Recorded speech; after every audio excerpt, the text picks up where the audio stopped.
They still try to sing my songs, but I've heard them, and I give them high marks for trying.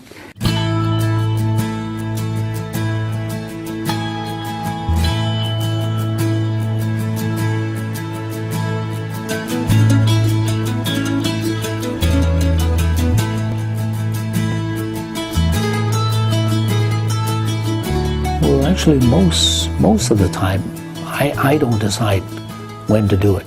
It's always people coming up to me and say, "Hey, let's do it." So I say, "Okay."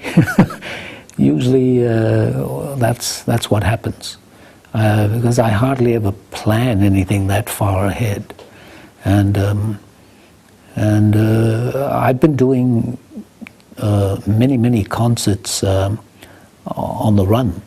I've been doing Malaysia. I just did the Genting in Malaysia. It was like just last month.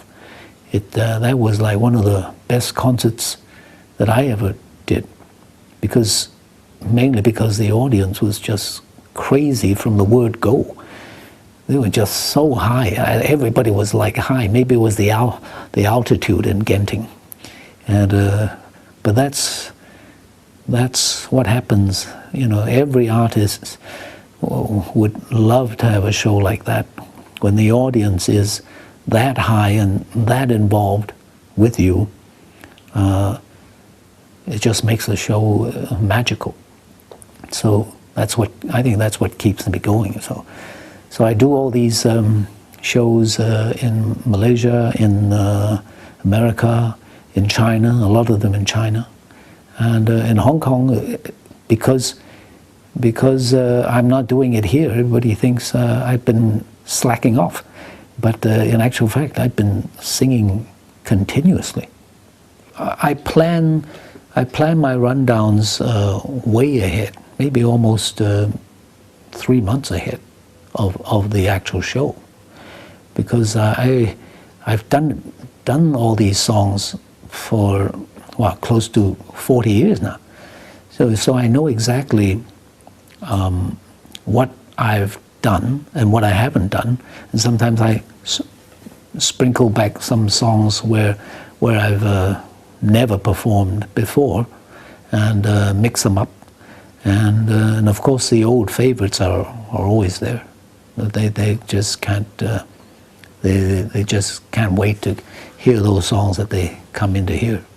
I think this whole trend towards always changing into different kinds of costumes and going into a whole bunch of other gimmicks, it takes away from the most important thing in a concert, which is the music. You have to, for an artist to hold that audience and to take them with you at a very, very tight tempo.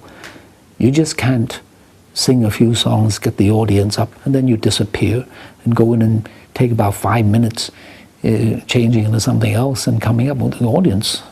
What are they going to do? They'll just have to go to the toilets. So then the whole atmosphere drops.